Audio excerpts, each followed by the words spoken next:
Me llamo Miriam, tengo 72 años, nací en Oaxaca, pero he vivido casi toda mi vida aquí, en Coyoacán, donde cada rincón de la casa aún conserva el aroma del café que preparaba cada mañana. Siempre he sido una mujer de fe, de rutina y de silencio. Pero dime una cosa, ¿qué harías si, tras un mes en el hospital, luchando por respirar, llegaras a casa y encontraras que ella había nacido para otra familia, que tu cama, tus platos, tus recuerdos, ahora perteneces a la cuñada de tu nuera? Sé que suena absurdo, y también sé que quizá estás aquí porque sientes que el mundo está patas arriba, que los niños de hoy olvidan rápidamente lo que hicimos por ellos. Quizá hayas pasado por algo parecido, o teme que algún día pase, y si ocurrió, lo entiendo, he estado ahí, con una bolsa de medicinas en una mano, y un jarrón de flores en el otro. Hoy os voy a contar lo que pasó el día que volví a casa, y ya no encontré un hogar.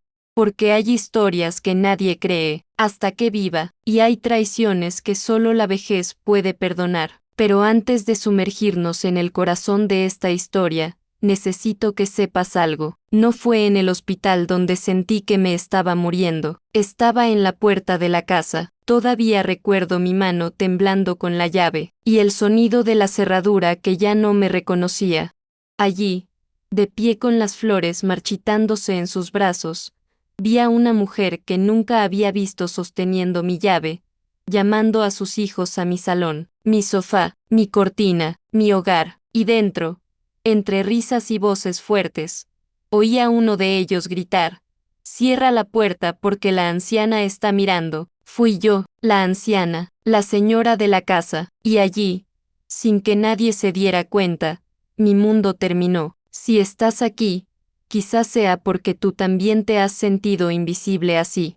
Quizá, como yo, has dado todo por una familia, y un día se despertó siendo una molestia al final del pasillo. Si esta historia te llega al corazón de alguna manera, deja tu like, suscríbete y quédate conmigo hasta el final, porque te voy a contar todo con calma, pero necesito saber que no estoy sola en este dolor, porque cuando compartimos el dolor, pesa menos en el pecho. Antes de que todo pasara, mi vida era sencilla, pero llena de significado. Me desperté temprano, como siempre, preparé mi café con canela, abrí las ventanas del salón y dejé que el sol de Coyoacán entrara por las coloridas vidrieras que mi marido, Enrique, había puesto en los años 80. Era una luz cálida, de esas que abrazan el corazón. Las orquídeas de la ventana de la cocina siempre florecían en esta época del año. Hablé con ellos, cada planta tenía un nombre.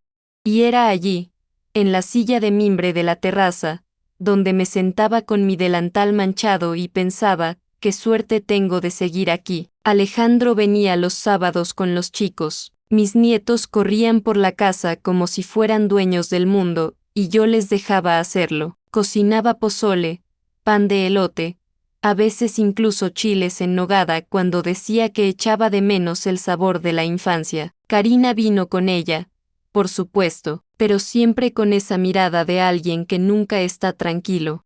Me quejaba del olor de mi cocina, los manteles bordados, el polvo del jardín. Nunca tocaba nada con cariño. Un día, incluso me dijo que la casa era vieja como yo, pero sonreí. Sonrió y sirvió más café, porque pensaba que amar a mi hijo también era aprender a vivir con su elección. Fue por Alejandro por quien acepté poner el intercambio a mi nombre, una pequeña tienda de recambios de automóvil en Iztapalapa. Se le ocurrió la propuesta diciendo: «Mamá, es nuestro futuro».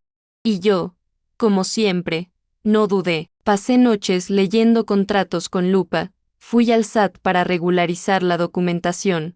Presenté los procedimientos a mi nombre porque tenía asuntos pendientes con el CPF. Prometió: «En cuanto funcione, pasaremos a la mía». Nunca pasó, pero no cobré. Era mi hijo, y hijo. No medimos con papel. Recuerdo que en la víspera de mi 70 cumpleaños, hice un pastel de maíz y lo preparé todo yo misma. No vino. Karina llamó diciendo que estaban cansados. Me corté una porción, Canté feliz cumpleaños en voz baja, y guardé el resto en el congelador. El otro fin de semana, cuando llegaron, nadie pidió la tarta, pero los chicos pidieron refresco, y yo lo serví con ese vaso de colores que solo uso en ocasiones especiales. Curioso cómo, cuando amamos, nos conformamos con migajas, y aún así los modera con gratitud. Hubo un día en que Alejandro me pidió dinero prestado. Los negocios eran difíciles. Dio, luego volvió a preguntar, y una vez más. Vendí algunas joyas que me dio Enrique, unos pendientes pequeños de oro, y les presté todo. Dijo, lo recuperarás con intereses. Nunca lo hizo, pero lo que más dolió no fue el dinero, fue el silencio que vino después. Indiferencia, esa prisa por irse en cuanto consiguió lo que quería. El olor a café seguía en el aire cuando la puerta ya se estaba cerrando de golpe. A veces, déjame detenerme aquí un momento y respirar con vosotros, que me escucháis. La mayor soledad no es la de estar solo. Es ser ignorado por quienes criamos con tanto amor. Y si alguna vez has sentido eso, comenta aquí, lo he vivido, o me tocó, porque estas heridas, cuando compartimos, parecen menos frías, menos nuestras, y sé que no soy el único. Aún así, seguí adelante, cuidó la casa, limpió los retratos antiguos, pasó el dedo por las fotos de la boda, de la infancia de Alejandro, de la primera comunión. A veces hablaba con Enrique, como si él siguiera en el sillón rojo de la esquina. Amor, nuestro hijo está tan lejos, pero es solo una fase, pasará. Yo seguía creyendo. Cocinó hasta el día de la ambulancia. Esa semana empezó con una tos tonta, que empeoró. Me escondí. No quería preocupar a nadie. Bebí té de eucalipto. Me puse pomada en el pecho. Pero una mañana, me desperté sin poder respirar. Llamé a Alejandro. Llamado, llamado, llamado. Nadie respondió. Volví a llamar. Y otra vez. La tercera vez fue Karina quien contestó. Ahora, dijo. Solo es una gripe. Señora Miriam, toma un antigrip. Y colgó. Esa mañana, quien me salvó fue la vecina, doña Carmen. Escuchó mi tos a través de la pared y llamó a la puerta. Me llevó al Hospital General de México, envuelta en un viejo chal, con los documentos en el bolsillo. Ni siquiera cogí un cepillo de dientes. Pensé que volvería el mismo día, pero yo tenía 30 días de silencio, 30 días escuchando a enfermeras llamarme con un acento arrastrado, 30 días esperando a que mi hijo apareciera con una flor, un pañuelo, una mirada, pero no vino, ni él, ni Karina, ni sus nietos, nadie. ¿Y sabes qué es más cruel? No fue allí, tumbado en una fría cama de hospital, donde entendí lo que había perdido. Fue el día que volví, y cuando pisé la acera de mi casa, vi que ya no era mío. ¿Te lo imaginas? Así que espera y verás qué pasó cuando intenté abrir la puerta. Debería haberlo entendido antes.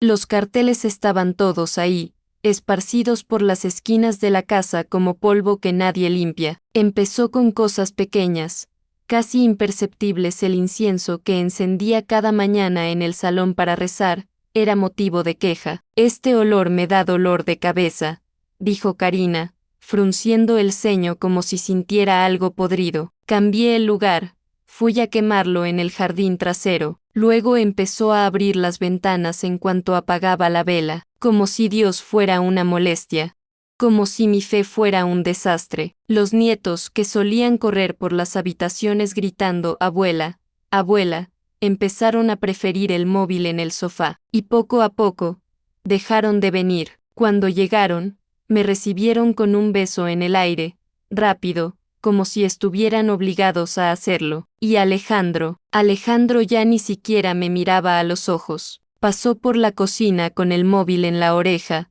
cogió comida y se fue. A veces ni siquiera decía buenos días, y yo fingí que era una subidón.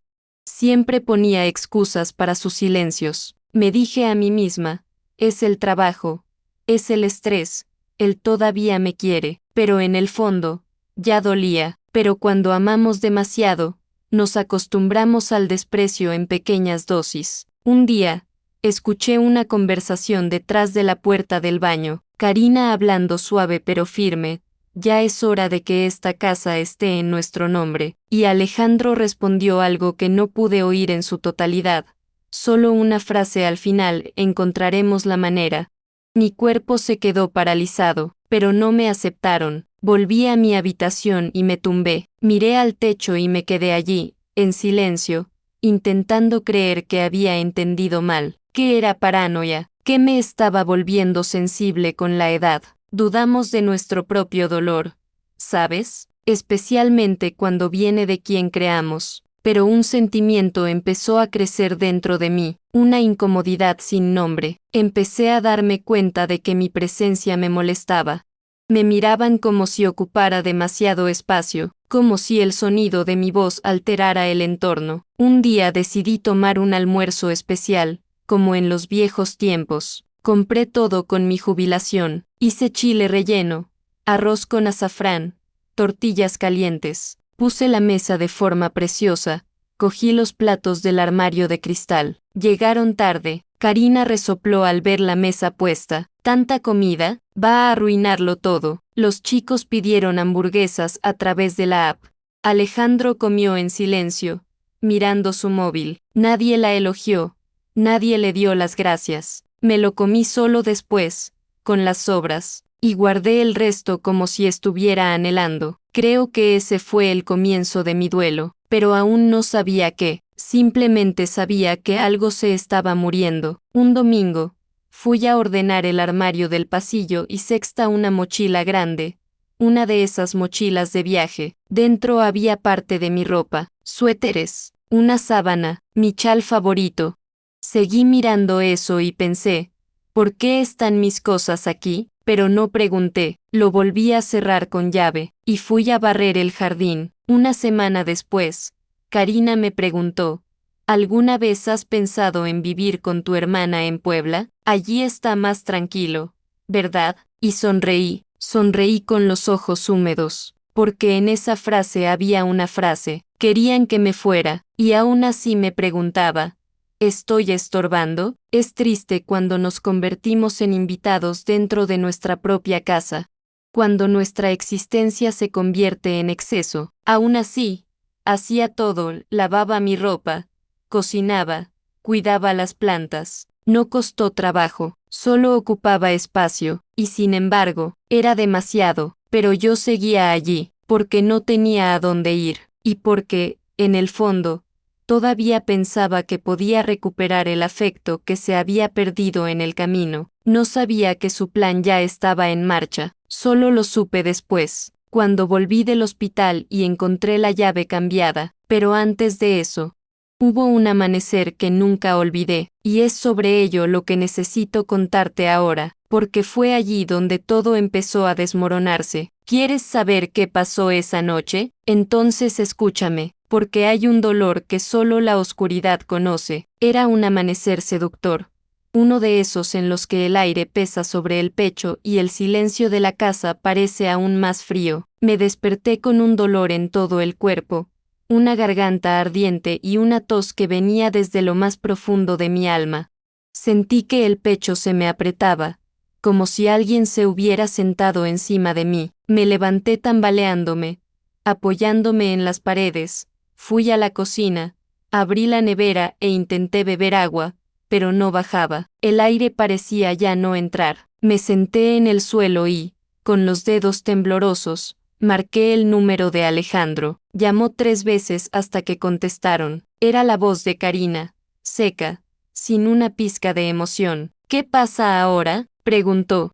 Intenté explicar entre tos que no estaba bien, que necesitaba ir al hospital, y ella, como si hablara con una niña que la molesta, respondió: siempre exageras, señora Miriam, toma un poco de té, mañana mejorará, y colgó. Me quedé allí, con el teléfono sobre su regazo y la respiración cada vez más difícil. Ni siquiera tenía fuerzas para llorar. Fue entonces cuando oí un ruido en la ventana. Era doña Carmen, mi vecina de enfrente. Había oído mi tos y llamó a la puerta. Cuando me vio así, corrió a llamar a un taxi, me envolvió en una sábana y me llevó al hospital general. Mientras intentaba respirar, ella me cogió la mano y dijo, aguanta, Miriam, estarás bien. En la recepción, la enfermera cogió mis documentos y preguntó, ¿estás sola? Sonreí con los labios agrietados, y negué con la cabeza. Sí, nadie de mi familia apareció, no hay visitas, ninguna llamada, me ingresaron urgentemente. Recuerdo que lo último que vi antes de que apagaran las luces en la UCI fue el techo blanco y una pequeña cruz colgante. Allí, en medio de las máquinas, sentí que me iba, pero no lloré, ni siquiera pedí a nadie, simplemente cerré los ojos y pensé, Enrique, si es mi momento, llévame en paz. Pero no me llevó, de hecho, lo vi, en un sueño que parecía real. Estaba de pie en el jardín de casa, con el sombrero de paja que llevaba para cuidar las plantas. Sonrió y me dijo, todavía no, mi amor.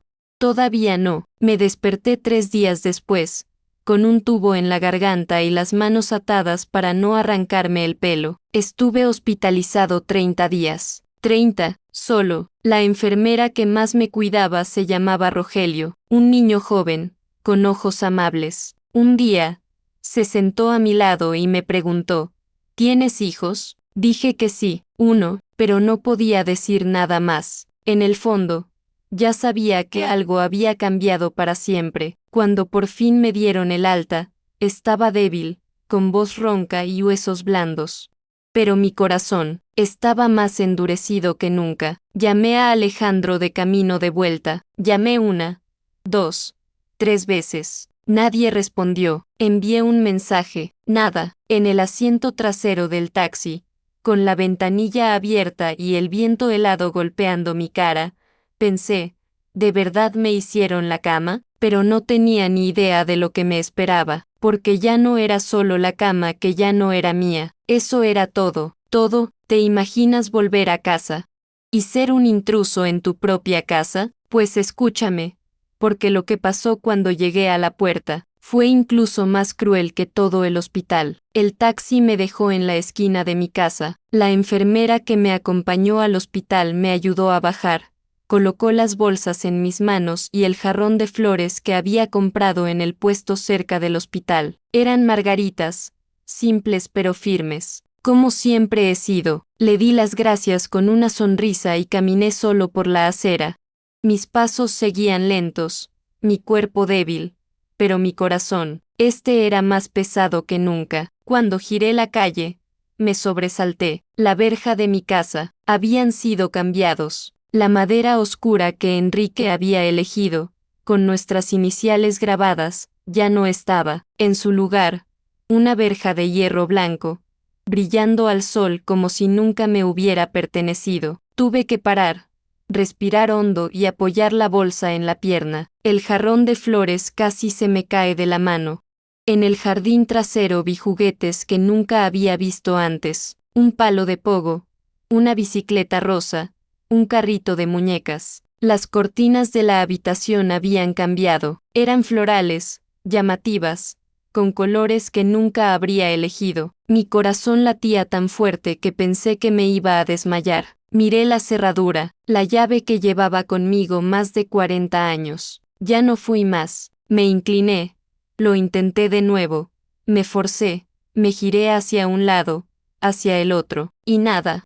Fue entonces cuando una joven abrió la ventana de la habitación de invitados. Una chica que nunca había visto en mi vida. Debía de tener unos 30 años. Me miró de arriba a abajo y preguntó, con desdén, ¿quién eres tú otra vez? Atrapado, las palabras desaparecieron de mi boca. Solo podía decir, esta casa es mía. Ella se rió brevemente, como burlándose, y cerró la ventana sin decir nada más. Me quedé quieto, con la mano aún en el pomo.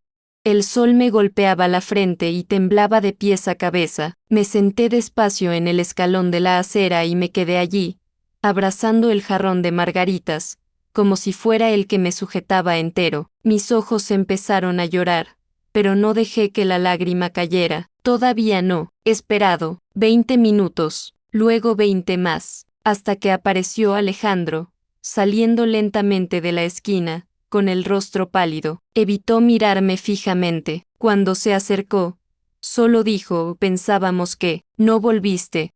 Esas palabras dieron más fuerte que cualquier tos del hospital. No respondí, yo solo le miré, y entonces vino el golpe final. Yo le di la casa a Karina, ahora está a su nombre, como si fuera normal, como si fuera solo un papel firmado, como si esa casa no fuera el hogar donde di a luz, donde lloré, donde enterré a mi marido, donde puse cada planta, cada retrato, cada recuerdo. Habló como si devolviera algo prestado, y yo, simplemente seguí sentado, firme, sosteniendo el jarrón. Porque si lo dejo ir, creo que se desmoronaría. No grité, no pedí explicaciones, no supliqué, simplemente me quedé allí, en medio de la acera, con una bolsa de medicinas y flores marchitándose en mi regazo. Estoy aquí abriendo mi corazón contando mi historia. Si estás escuchando, deja un like en este video y suscríbete al canal porque todavía tengo muchas cosas guardadas que contarte, porque hay una historia que no puede vivirse con impunidad.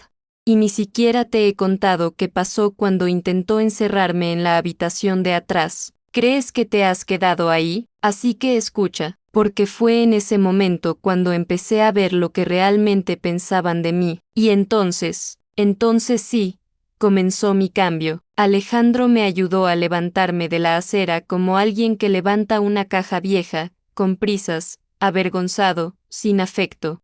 Dijo que podía quedarme allí en la habitación trasera, solo unos días, hasta que encontrara una solución mejor. No pregunté nada, no pregunté por qué, ni cuándo. Le seguí, con el jarrón de margaritas ya medio volcado en mis brazos. La verja se abrió desde dentro y entré en mi propia casa sin invitación. Cruzamos el pasillo como dos sombras. Las voces que salían de la sala cesaron en cuanto pasé. Karina no miró mi cara, los chicos ni siquiera se levantaron del sofá.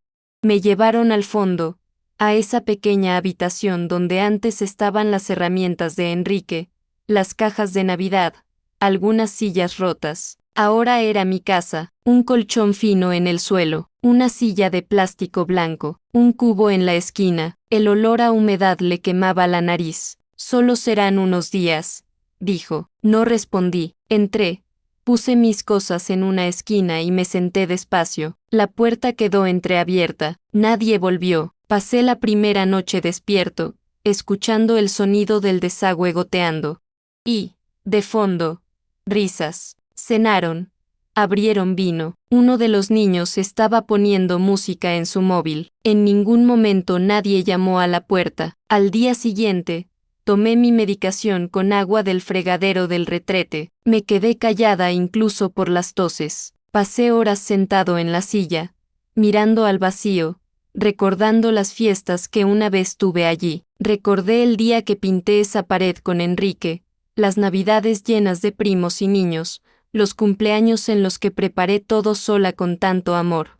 Ahora, yo era la sombra de todo eso. Por la noche, escuché la voz de Karina por teléfono. Estaba arriba, con la ventana entreabierta. Sí, sigue aquí, hurra, pero pronto se soluciona, dijo, y se rió bajo, como comentando el tiempo. Se me apretó el pecho. No era solo desprecio, era planificar. Era seguro que mi parte sería conveniente. Al tercer día, el nieto más pequeño corrió por el patio y, al verme sentado en la puerta, le gritó a su hermano: «Cuidado con la anciana del cuartito». Cerré los ojos lentamente, como rezando por dentro, y me susurré a mí mismo: «¿Esto es lo que he creado?». Empecé a hacer una lista mental de todo lo que ya le había dado a ese chico, los juguetes, la ropa, los pasteles que le encantaban, pero allí, en ese momento, ya no era la abuela, solo era una molestia, un peso. Empecé a apuntar las fechas de los medicamentos en un viejo cuaderno que encontré entre las cajas. También escribí breves recuerdos. Nadie me habló hoy. Hoy he oído un pajarito. Hoy recordé el olor de Enrique. Eso era lo que me quedaba. Y quizá, en ese silencio húmedo, algo dentro de mí empezó a despertar, porque empecé a pensar en todo lo que había hecho por ellos, y lo que aún podía hacer por mí mismo, y es entonces cuando esta historia empieza a cambiar. ¿Quieres saber qué pasó cuando decidí no ser solo la anciana en la habitación? Así que prepárate, porque la verdadera Miriam, ella seguía viva. Aquella tarde, el calor estaba seco y la luz que entraba por la grieta del techo hacía que el polvo bailara en el aire. Me senté de nuevo en esa silla de plástico que crujía cada vez que me movía. Estaba cansado incluso de ese recuerdo. Miré a mi alrededor. Esa habitación llena de cajas viejas, de restos de la casa que fue mía, y pensé, ¿queda algo mío aquí? Fue entonces cuando me levanté, despacio, y empecé a abrir una caja de cartón que estaba apilada en una esquina, cubierta con un paño manchado de pintura vieja. Dentro, además de álbumes rotos y vajilla rota, había una carpeta azul. Estaba arrugado, con olor a almacenamiento, pero intacto. Me llamó la atención como un susurro del pasado. Me senté en el suelo, con la rodilla crujiendo de dolor, y la abrí despacio. Las primeras hojas eran recibos, facturas antiguas, papeles olvidados. Pero entonces, luego llegaron los documentos. Un contrato para la cesión de posesión, escritura de la casa, notarización de la firma, y allí, justo en el centro, mi nombre completo, junto a una firma que no era mía. La miré como si me mirara en un espejo agrietado. La letra era similar, pero temblorosa, artificial. Una copia de lo que fui una vez. Un poder notarial redactado en una oficina del registro civil en Tlalpan, datado del periodo en que aún estaba intubado en el hospital. Y los nombres, todos estaban allí. Karina, su cuñada, la misma que me miraba con desprecio a través de la ventana, e incluso el nombre de la madre de Karina, a quien apenas conocía, figuraba como testigo. Mis manos empezaron a temblar, pero mis ojos se me secaron, sin lágrimas, solo un silencio ardiente.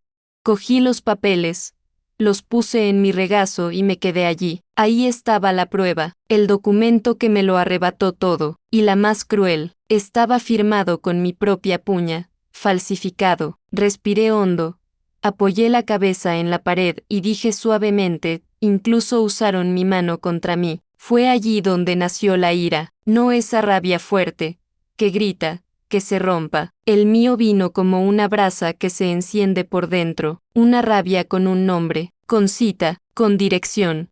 Por primera vez en mucho tiempo, no me sentí débil, me sentí traicionada, y fue en ese momento cuando lo entendí. Nunca querían que estuviera cerca. Me aguantaron mientras servía, mientras pagaba, mientras daba, mientras sonreía. Pero ahora que ya no me quedaba nada que dar, ahora que solo existía era un problema. Sé que mucha gente puede pensar que una mujer de mi edad ya debería haber aceptado el silencio, pero no me hicieron desaparecer. Y si estás aquí, escuchando cada palabra, quédate conmigo, porque lo que viene ahora es lo que lo cambia todo. Hay un momento en esta historia, y aún llegará, que hasta hoy me hace perder el sueño, y necesito decírtelo con calma. Guardé el maletín en el fondo de la maleta que traje del hospital. Lo escondí como alguien que esconde un cuchillo para cortar pan, simple, pero afilado. Y ese mismo día, cuando Alejandro pasó por el patio sin mirarme, sentí que algo dentro de mí había cambiado.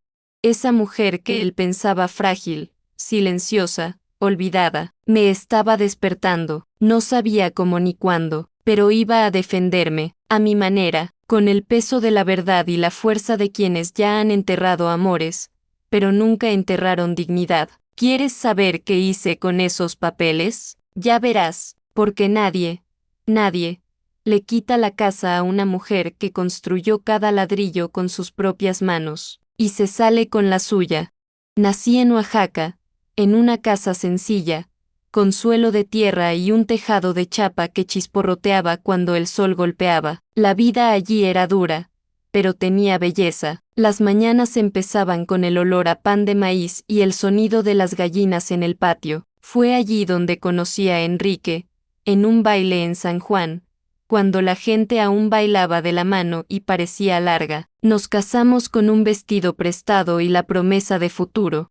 Poco después, consiguió trabajo en Ciudad de México, y vinimos aquí con una maleta, una cocina de 2 fogones y un bebé en brazos. Alejandro, mi único hijo, creció viéndonos construir esta casa con ladrillos, sudor y oración. Mientras Enrique trabajaba en la construcción, yo cosía, hacía vestidos, reparaba pantalones, vendía telas de puerta en puerta. Con estas manos pagué los cuadernos, los zapatos escolares y las excursiones escolares de Alejandro. Cuando aprobó la universidad, lloré 3 días seguidos. Vendí los anillos de oro que Enrique me dio en la boda para ayudar a comprar su coche. Me dije a mí mismo, entonces compraremos otros. Pero nunca lo compré. Siempre había algo más urgente. Nunca viajé, nunca compré cosas caras. Nunca he ido a un salón de belleza. Mis lujos eran ver la comida en la mesa, pagar las facturas, el hijo crecer. Tuve la oportunidad de vivir un nuevo amor, años después de la muerte de Enrique. Un viudo, un caballero educado, que me miraba con dulzura, pero me rendí. ¿Qué pensará mi hijo? Pensé, vas a decir que estoy quitando atención a los nietos. Y seguí adelante solo. Mi vida ha sido así. Dar, retirarme, rendirme, para que tuvieran más espacio, más comodidad, más posibilidades. Y mira dónde acabé, en una habitación sofocante, con una silla torcida, respirando moho y escuchando, fuera, las risas de quienes me robaron. A veces me pregunto si todas las mujeres de mi generación también han vivido esto y si han dado tanto, que se olvidaron de quedarse una pieza para sí mismos, porque es muy cruel dar toda la vida y al final, recibir desprecio. Y si has pasado por algo parecido, comentarios abajo, escríbete understando, o sé cómo es, porque cuando compartimos, este dolor que parece tan nuestro, muestra que hay más personas heridas intentando no guardar silencio. Miré esa carpeta con los documentos falsificados y recordé cada plato que dejé de comer para dárselo a mi hijo, cada noche que pasé cosiendo hasta que me sangraran los dedos, las promesas que me hice a mí misma y nunca cumplí porque la familia es lo primero. Y ahora me pregunté, ¿y yo qué? ¿En qué parte de la cola me alojaba? ¿Quién me cuidó cuando lo necesitaba? Guardé los periódicos como alguien que colecciona armas antes de una batalla. Todavía no sabía cómo usarlas. Pero sabía que el tiempo de silencio estaba llegando a su fin. Esa mujer que encerraron en la pequeña habitación, estaba volviendo, pero lo más difícil aún estaba por venir, porque el día que mi propia familia me llamó loco, fue la que más me dolió. Te imaginas que alguien te haga daño, y aún así dices que todo está en tu cabeza, pues prepárate, porque lo que me hicieron después, casi me cayó para siempre, casi. Esa noche, no dormí ni un minuto. Me senté en la misma silla de plástico que crujía con cada respiración profunda. El cuerpo dolía, tenía la cabeza pesada, pero dentro de mí, había una llama que ya no se apagaba. Sostuve el maletín azul en el regazo durante horas. Pasó las páginas con calma, como si revisara una herida abierta, y cada firma falsa, cada sello, cada nombre me daba más fuerza. A veces, me encontraba hablando con Enrique pensando, ¿viste lo que hicieron en nuestra casa, con nuestro hijo? Y juró allí, en la oscuridad, que no se iría con eso sobre el pecho. Cuando el sol empezó a iluminar la ventana sucia de la pequeña habitación, me levanté, me lavé la cara en la camiseta de tirantes, me até el pelo con una cinta vieja que encontré en el fondo de la maleta, me puse mi conjunto más sencillo, una falda marrón desvaída y la blusa beige que llevé al mercado. Cogí el maletín, lo metí en la bolsa de tela, respiré hondo y salí por la puerta trasera. Nadie se fijó en mí, ni Karina, ni Alejandro, ni los nietos. Pasé junto a ellos como una sombra y quizá lo fui hace mucho tiempo. Tomé un autobús hasta el registro civil en Coyoacán, lo mismo donde, años atrás, Enrique y yo registramos la escritura de la casa. Cuando entré, el empleado me miró raro, como si fuera una pieza de otra época. Le expliqué todo con calma. Pedí copias certificadas, repasé fechas, mostré mis documentos. Luego fui al centro, a un edificio antiguo en la esquina, donde todavía trabajaba un viejo amigo de mi marido, don Esteban, abogado de jubilación y herencias. Me reconoció al instante. Miriam, ¿sigues vivo?, dijo sorprendido, pero con ternura. Lo soy, Esteban, más viva que nunca, respondí. Me escuchó sin interrumpirme. Cuando le enseñé los papeles, frunció el ceño. Esto es serio, muy serio. ¿Puede demostrar que estuvo hospitalizado durante ese periodo? Saqué de mi bolsa todos los informes hospitalarios, recetas, tickets de alta, nombres de los médicos. Pasó las manos por los papeles como si buscara pruebas vivientes. ¿Y las facturas? ¿Cuentas a tu nombre? Sonreí, por primera vez en semanas, porque tenía todo guardado. Agua, electricidad, impuestos sobre la propiedad. Pagué todo, para siempre, incluso cuando vivían aquí, incluso cuando el negocio de Alejandro se hundió. Todo estaba a mi nombre. Nos quedamos allí casi 3 horas organizando las carpetas. Vamos a necesitar testigos, dijo. Gente que puede confirmar que esta casa siempre te ha pertenecido. Pensé en doña Carmen, mi vecina, que me llevó al hospital, en otros viejos vecinos, en 2 amigos de la iglesia. Me conocían mi historia, sabían de mi lucha. Cuando salí de la oficina de Esteban, el cielo ya empezaba a cambiar de color. Tomé el camino de vuelta a casa con el maletín más pesado pero el corazón encendedor. Entré por la puerta, crucé el pasillo como si volviera a un lugar familiar. Nadie se dio cuenta. Karina estaba al teléfono, riéndose a carcajadas. Alejandro en el sofá, los chicos jugando con sus móviles. Pasé por todos ellos como si fuera aire, como de costumbre, pero dentro de mí, algo era diferente. Ya no era dolor, fue una decisión. Por primera vez en meses, dormí sin miedo, dormí con un plan.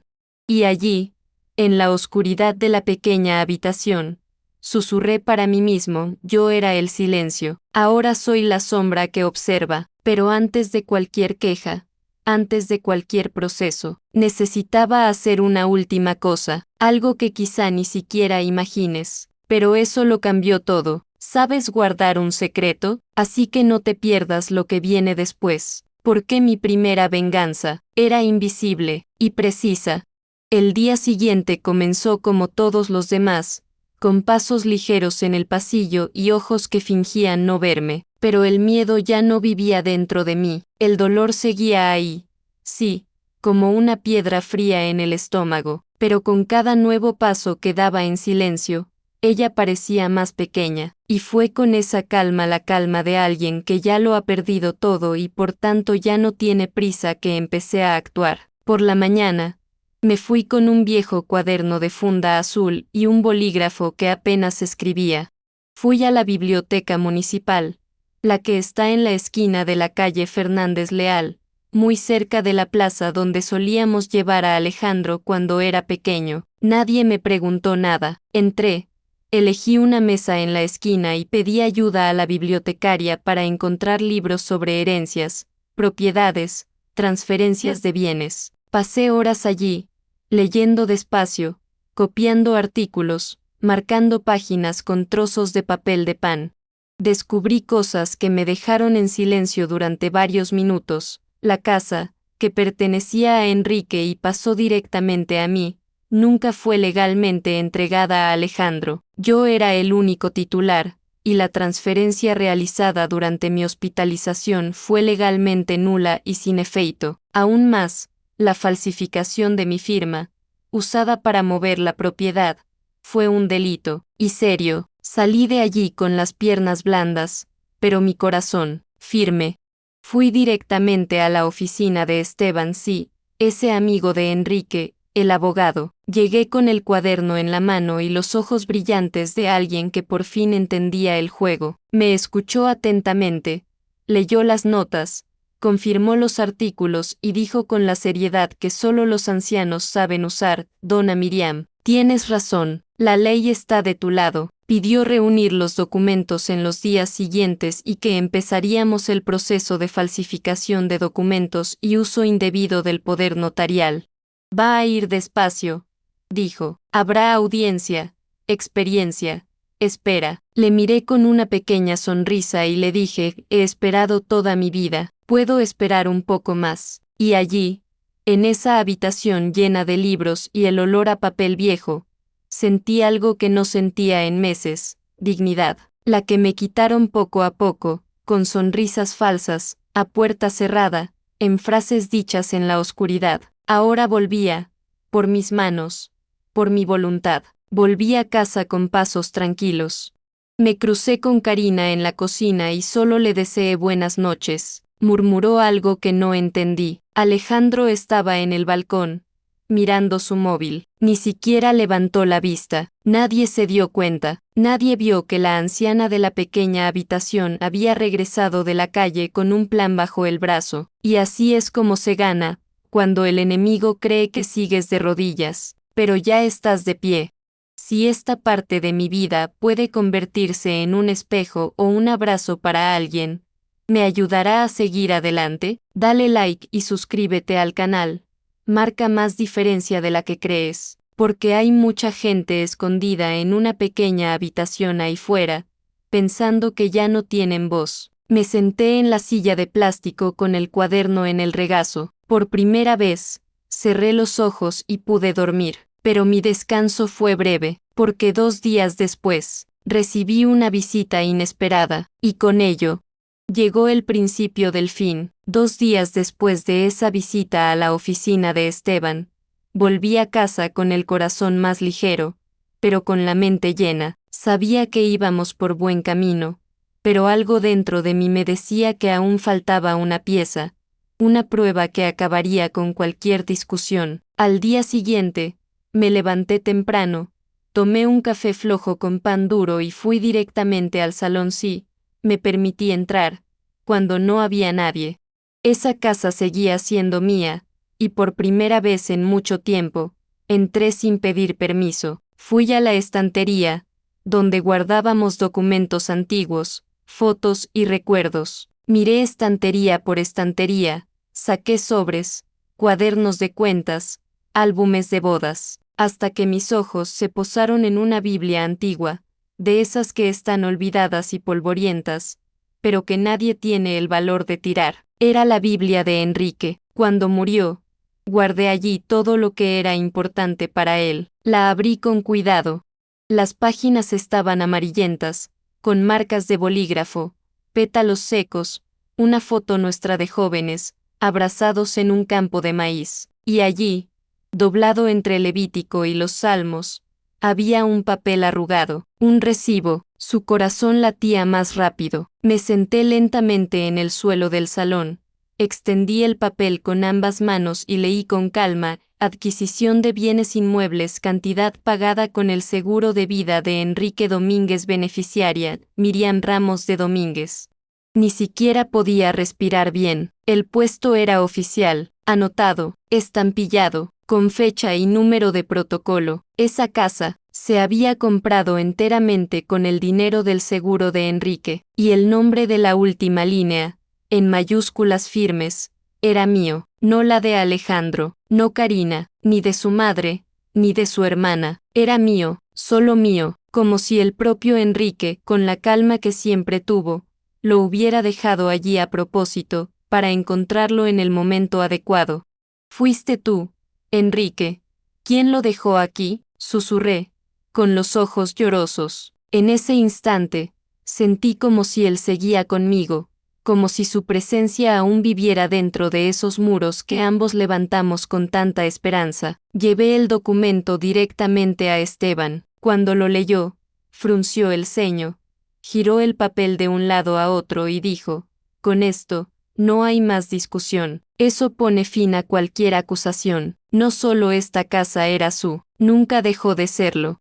Guardé silencio unos segundos, asimilando la fuerza de esa frase. Era como si, de repente, el peso de los años, las lágrimas, las noches sin dormir en esa pequeña habitación, se disolviera en el aire. Ya no era solo una lucha emocional, fue genial y incuestionable. No era solo mi corazón el que estaba de mi lado, también era la ley, y por eso te lo digo, con toda la ternura y verdad que aún encaja en mí, si has llegado hasta aquí, no te rindas ahora, porque el momento más difícil de esta historia aún está por llegar, y también la más hermosa, porque es entonces cuando sale la verdad, que las máscaras empiezan a caer. Esa noche volví a casa con el recibo guardado en el sujetador, como si fuera un trozo de mi pecho. Karina me lanzó una mirada torcida en la cocina. Alejandro ni siquiera levantó la vista, pero yo, ya no necesitaba su aprobación, solo tenía que esperar, y actúa en el momento adecuado, y ese momento, estuvo muy, muy cerca.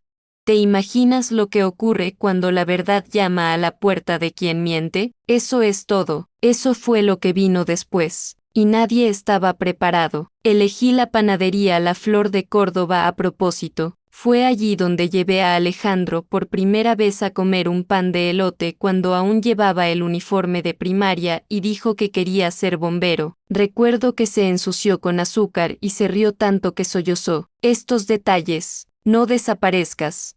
Se guardan en el rincón más caliente de nosotros, incluso cuando todo sale mal. Llegué temprano. Me senté en la misma mesa en la esquina, pedí un café solo y esperé. Llegó con el móvil en la mano y esa mirada impaciente, como si hubiera venido por obligación. Se sentó sin decir buenos días. Sonreí, no era ironía, fue una despedida.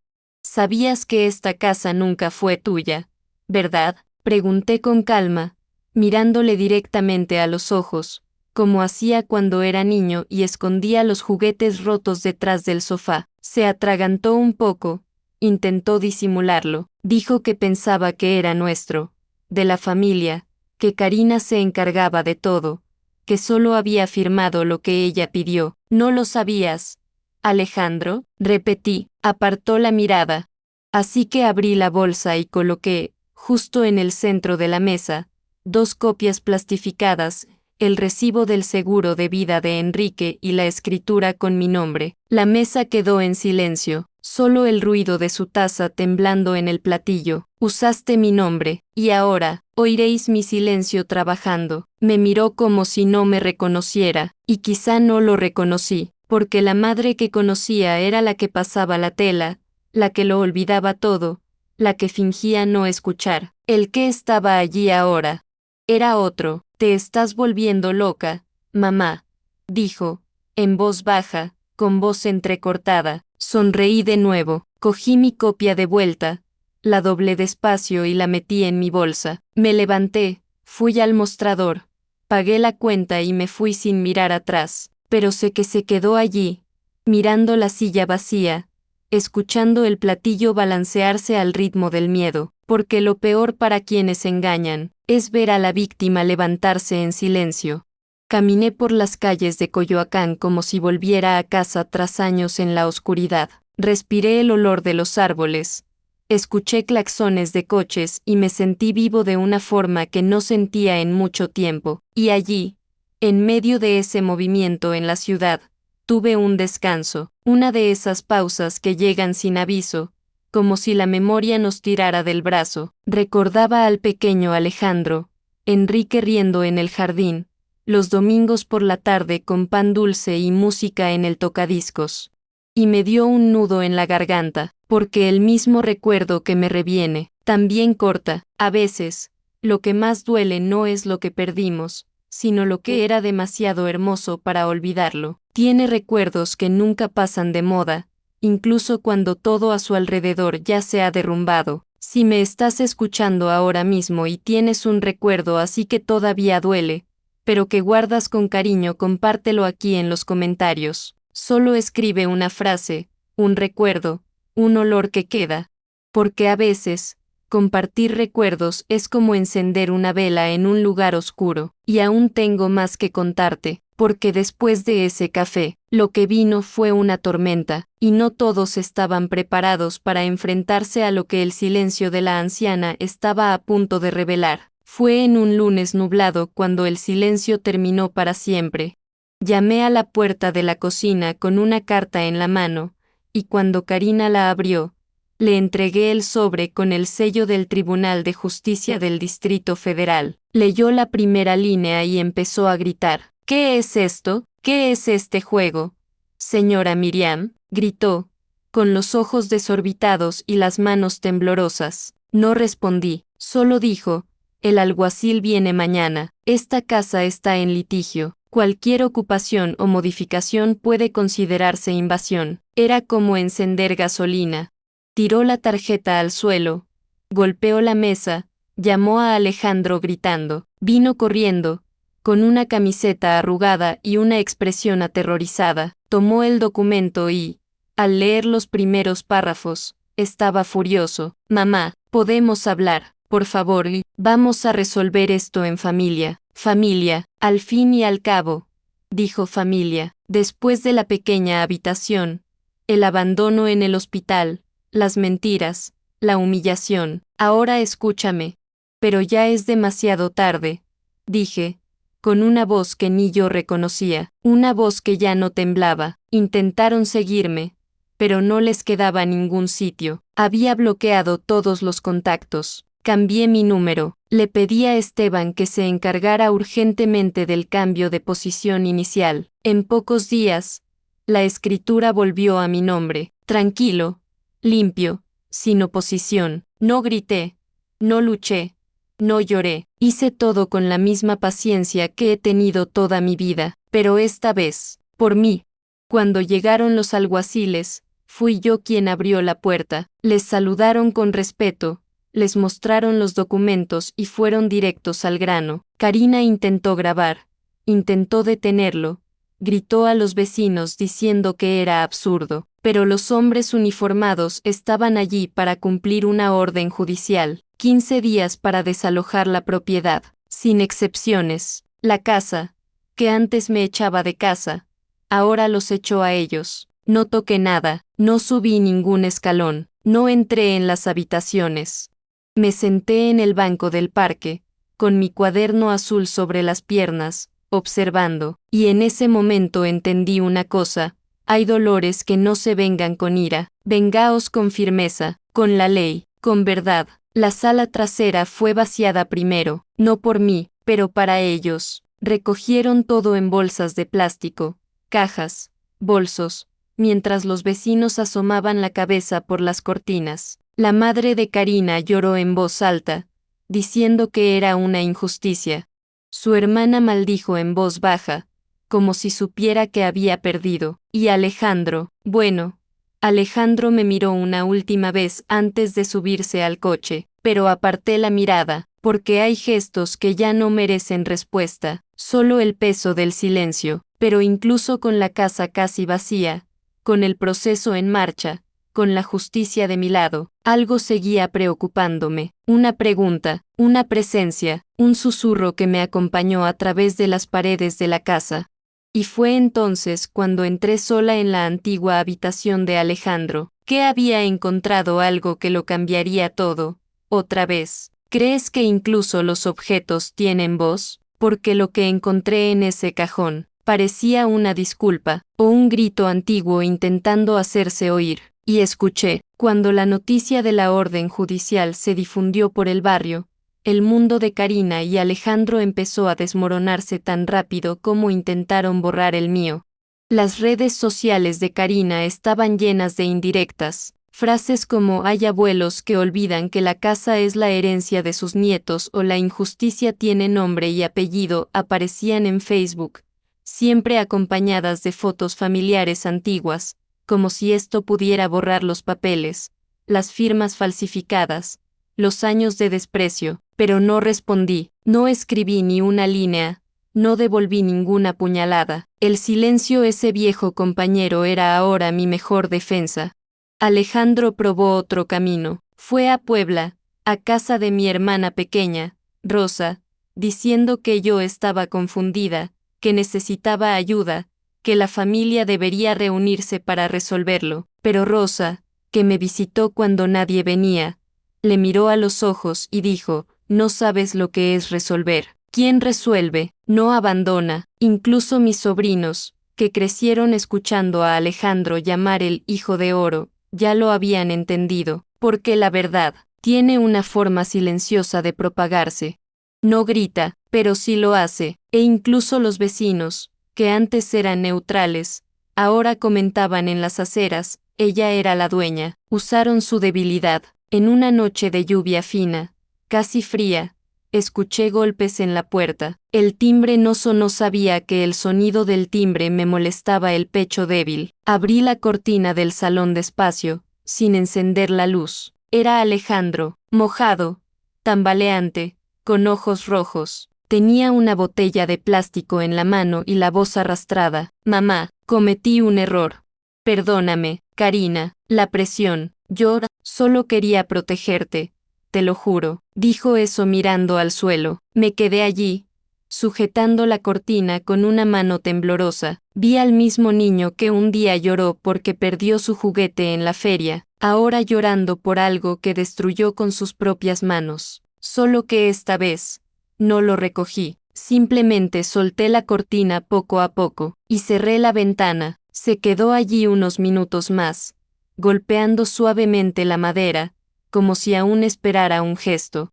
Pero no la hubo. Por primera vez, fui yo quien dio la espalda, porque hay perdón que entregamos al alma, pero no tenemos que darlo en forma de abrazo, y hay errores. Ese tiempo cobra con intereses. Me senté en el sillón, cerré los ojos y respiré hondo. El sonido de la lluvia golpeando las baldosas fue todo lo que necesitaba oír, pero lo que no esperaba, eso era lo que encontraría al día siguiente, porque había un último visitante esperándome, y no venía con odio, tenía miedo. ¿Te imaginas quién era? ¿Y por qué? Pozo, ha llegado el momento de abrir esa última puerta. El día de la audiencia llegó con un cielo nublado, como si incluso el tiempo respetara el peso de ese momento. Llevaba una falda larga, una blusa de mangas y mi velo negro, el mismo que llevé en el funeral de Enrique. No era duelo, era firmeza. En el brazo, llevaba mi bolsa con todos los documentos organizados, y dentro de la antigua Biblia, el recibo doblado con cuidado, como si cada página fuera una promesa que finalmente iba a cumplirse. La corte de Coyoacán era fría, con paredes grises y sillas duras, pero caminé allí con la espalda recta. Jorge, el abogado y amigo de Enrique, ya me estaba esperando. Me ofreció su brazo y acepté, más por respeto que por necesidad. Cuando entré en la habitación, vi a Alejandro en la esquina derecha, con la cabeza agachada. Karina no lo estaba. Más tarde supe que prefería no aparecer, quizás para no oír la verdad en la cara. Entregamos todo, la escritura original, el recibo del seguro de vida, la prueba de falsificación, el informe médico que atestiguaba que no pude responder por ningún documento durante el periodo de hospitalización, y, lo más hermoso de todo, las cartas del barrio. Escribían con su propia letra, con errores ortográficos y una emoción real. Doña Teresita dijo que me vio siendo llevada en ambulancia sin nadie de la familia cerca. El señor Javier contó cómo Karina cambió las cerraduras mientras yo seguía en el hospital. El juez escuchó todo con atención, sin prisas, sin fanfarria. Un hombre tranquilo, de esos que sopesan las palabras antes de decirlas. Y cuando habló, nadie parpadeó. De la documentación presentada, queda demostrada la legítima posesión de la propiedad por parte de la señora Miriam Ramos de Domínguez. La transferencia se realizó mediante una firma falsificada durante un periodo de incapacidad médica, lo que anula el acto. Además, se determina el pago de indemnización por daños morales por parte del señor Alejandro Domínguez. Hubo silencio, un silencio profundo, como el de una campana que acaba de sonar. Solo bajé la cabeza. No sonríe, no lloré. Me susurré a mí misma, no he ganado, acabo de volver a lo que era mío. Jorge apretó mi mano con fuerza. Tu silencio ganó, Miriam, dijo, con los ojos húmedos. Y en ese momento, sentí un murmullo dentro del pecho. No era alegría, era paz, porque la justicia, cuando llega en la medida adecuada, no grita, no pisa, simplemente lo devuelve. Al salir, el sol se abrió tímidamente entre las nubes, como reconociendo la dignidad de una anciana que nunca se ha inclinado. Y me di cuenta, hay cosas que vivimos y conservamos, pero quizá al contarlo, ayudamos a otro corazón a respirar. Disfruta de este video y suscríbete, y hagamos que esta historia llegue a quienes la necesiten, porque hay muchas otras Miriams por ahí, y quizás solo están esperando a que alguien diga, no estás solo. Pero si crees que todo terminó ahí, estás equivocado, porque la justicia puede devolver lo que es nuestro, pero el perdón es una decisión mucho más difícil. Y hasta llamó a mi puerta, con los ojos húmedos, y una carta en la mano. Fue poco a poco, sin ruido, cuando todo se derrumbó de lado. Primero, Karina, vi en redes sociales, las mismas donde solía lanzar pullas, que ahora pedía ayuda para encontrar un lugar urgente donde quedarse. La casa de sus padres en Xochimilco ya estaba llena.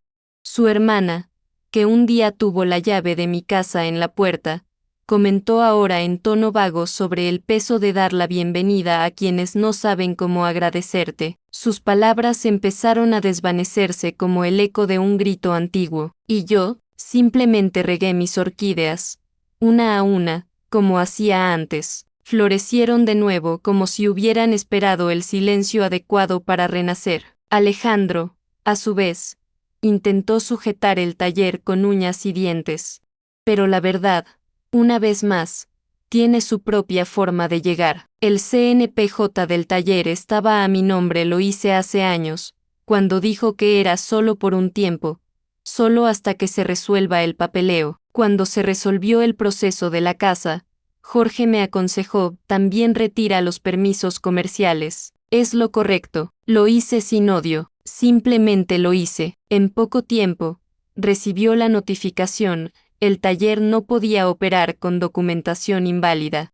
Y las acusaciones de fraude fiscal empezaron a llamar a la puerta. Dicen que los propios clientes empezaron a quejarse. Amigo, cuando el castillo está hecho de engaños, la primera brisa lo derriba. Y eso fue lo que pasó. El taller cerró. Los nietos fueron retirados del colegio privado. La cuota mensual atrasada ni siquiera perdona la sangre. El otro día los vi en la calle, pasando a toda prisa, con la cabeza baja. Ninguno de ellos me vio, o fingían no verlo, pero allí, al ver ese cuadro, entendí algo que quizás solo el tiempo enseñará. No es necesario devolver el dolor en la misma moneda, el tiempo lo recoge con intereses. Una tarde, me senté en el jardín delantero, el mismo lugar donde Enrique plantó las primeras plántulas de Manacá, el mismo donde Alejandro aprendió a montar en bicicleta. La ciudad seguía palpitando, los niños reían en la plaza, los pájaros cantaban en los cables y los vendedores ambulantes anunciaban empanadas con voces arrastradas. Pero en esa calle, el silencio era diferente. Era un silencio que venía de dentro, un silencio de justicia, un silencio que pesa, pero no duele, un silencio que limpia. Y en medio de ese silencio, sentí algo diferente. No fue venganza, no era orgullo, era otra cosa. Era un anhelo, un buen anhelo, de mí mismo, de quién era antes de que necesitara protegerme tanto, porque por mucho que duela, también lo revela, y la mayor revelación de mi vida seguía a punto de llamar a la puerta. Porque a veces, después de que todo cae, puede que aún quede una última flor, y cuando nace, es imposible ignorarlo. ¿Alguna vez has sentido eso? Que lo más notable de la historia no es el final. Pero, ¿qué permite que nazca? Bueno, escúchame, porque alguien volvería igualmente, no para robar, pero para devolver. Esa mañana, el sol cayó más suave en la terraza. Me senté en la mecedora, la misma que Enrique reparó cuando Alejandro era pequeño. La tela estaba desgastada, pero aún sostenía mi cuerpo y mis recuerdos. En su mano, un café tibio. En su regazo, silencio. Miré al cielo y dije suavemente, como si hablara al viento, no creé un enemigo, he creado a un hombre débil, y le dejé crecer con demasiado poder. La frase salió sin rencor, solo con verdad. porque eso es lo que hace el tiempo con nosotros, quita el exceso, despega el orgullo y deja solo lo que importa. La debilidad de Alejandro nunca me asustó. Lo que me dolió fue darme cuenta de que nunca supo ser fuerte por sí mismo. Siempre pensó que el amor de una madre era un escudo, pero incluso el escudo es agotador. Miré la estantería, sexta la foto de Enrique sonriendo en un viejo marco de madera para fotos. Me pregunté si él había sido quien dejó ese recibo dentro de la Biblia, como una nota silenciosa para protegerme incluso después del partido. Si lo fue, te lo agradezco, y si no lo era, te lo agradezco por igual, porque me devolvió a mí mismo. ¿Sabes?